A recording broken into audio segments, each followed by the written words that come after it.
Welcome back to another episode of Incredible India with Sid.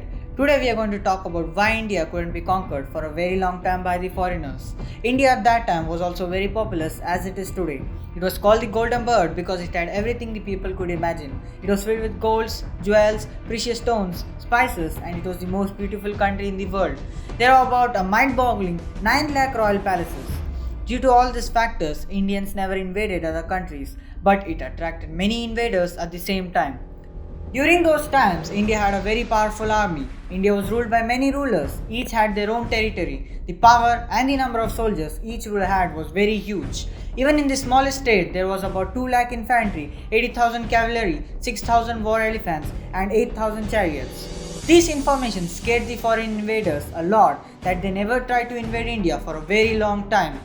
And then one more incident fueled the fright of the invaders. It was called the Semiramis and her tragic mistake. Semiramis, the warrior queen, wanted to control the Indians on hearing that they were the most numerous of all nations and possessed the largest and the most beautiful country in the world. For 2 years, preparations were made throughout her whole kingdom, which consisted of modern-day Iraq, Egypt, Turkey, and parts of Central Asia. In the third year, she collected around 3 lakh foot soldiers, 500,000 horsemen, and 100,000 chariots. Besides this, 100,000 camels were covered with seven skins of black oxen and fitted with fake movable trunks in order to trick the Indians into believing that she had a very large elephant army.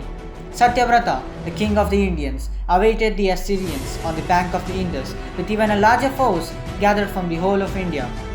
When Semiramis approached, Satyavrata sent messengers to meet her with the complaint that she was making war upon him, though he had done no wrong to her. Semiramis read the letter, laughed, and said that Indians would find her virtue by her actions. The fleet of the Indians lay ready for the battle on the Indus. Semiramis caused her ships to be put together, manned them with the best warriors, and after a long and stubborn contest, the victory seemed to fall on her share. 1,000 ships of Indians were sunk and many prisoners taken. Satyavrata, pretending to run away, led his army back from the Indus, but in reality he wanted the enemy to cross the river. When the massive Assyrian army passed over the Indus, Satyavrata wondered how they had so many elephants. The mystery was soon solved when some defectors from the enemy side told the Indians that these were decoys. In the one-sided battle, the soldiers of Semiramis resisted only a short time before the Indian elephants caused an immense slaughter. The Assyrians left their ranks and fled. Satyavrata's arrow wounded Semiramis' arm, and as she turned away, his javelin struck her on her back. After exchanging the prisoners, Semiramis returned. She travelled with 4 lakh troops to conquer India, but only returned with 20,000 troops. After this, for 500 years, there was no foreign invasion. Then after 500 years came Alexander to conquer India.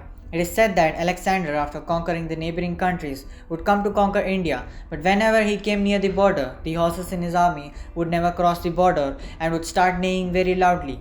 It is said that horses have sixth sense and they could feel the danger of the large army power present in India. Even the soldiers had heard about the large army forces of the Indian kings, due to which they did not have the dare to enter India.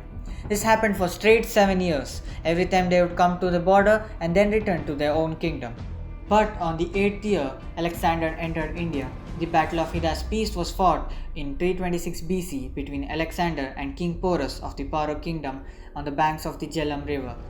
The fight on the banks of the Jhelum river in India was the closest Alexander the Great came to defeat. After conquering the Persian emperor, Alexander decided to probe into northern India. King Porus of Parava blocked Alexander's advance on the Jhelum. The forces were numerically equal, although Alexander had more cavalry and Porus had 200 war elephants. Alexander divided his army, leaving a small force with his military commander facing Porus on the ford, while taking most of the army to cross a second ford 27 km away. When Porus learned that Alexander had advanced over the river, he marched to attack. Porus put his cavalry on the flanks and infantry in the center with the elephants in the front. Alexander posted his heavy infantry in close formation in the center, led the right wing himself and sent the left wing of cavalry under his military commander. In the center, the Macedonian formation was broken by the charging elephants, but eventually drove them off, only to face the Indian infantry. Alexander attacked on the right, but failed to find a gap to exploit with his horsemen. Though history says that Alexander had won this war, but it was only through cheating.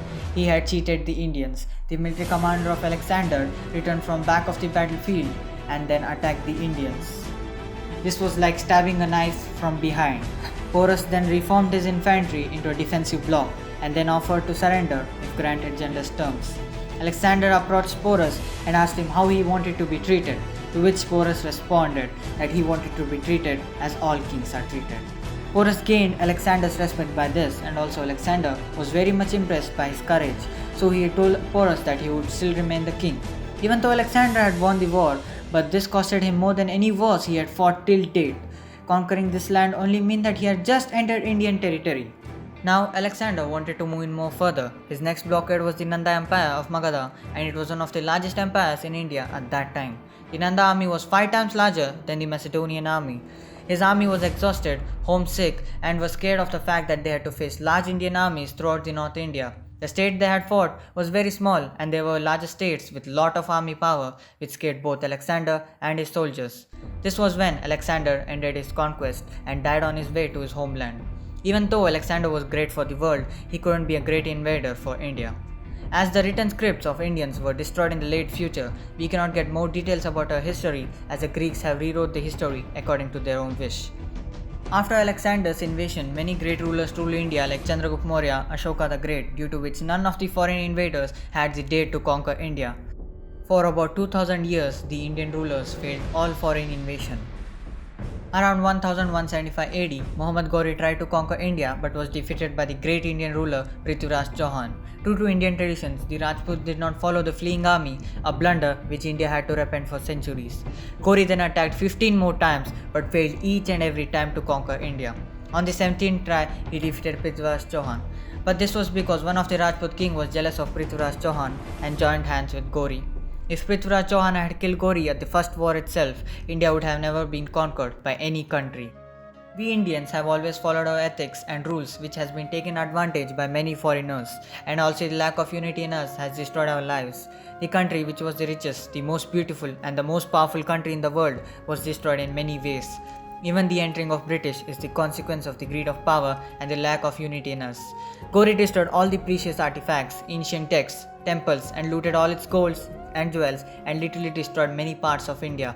Today we have independence to do anything we want to do, but we should never forget that we have got this independence only because our great Indian warriors have shed their blood and sacrificed their life so that we can live peacefully with our family under no compulsion or restriction.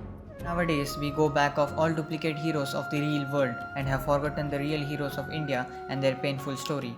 Many people don't even know the names of many Indian emperors, and I have personally come across these types of people. This is also the main reason I have started this channel. Our country is one of the oldest and the most powerful country in the world, and we should try to make it the golden bird it used to be. Be proud that we are born in a country which has such a glorious history, and on this land were born many of the best warriors of the world. Thanks for watching this video again. If you feel that I have done a great work, please support me by subscribing to my channel. I have started this work to make every Indian realize that India is the greatest country in the world and we can bring it back to the same position. And I am sure that you all will support me in my journey, and also don't forget to like, share and comment. I'll be back with another exciting episode about India. Until then, Namaste.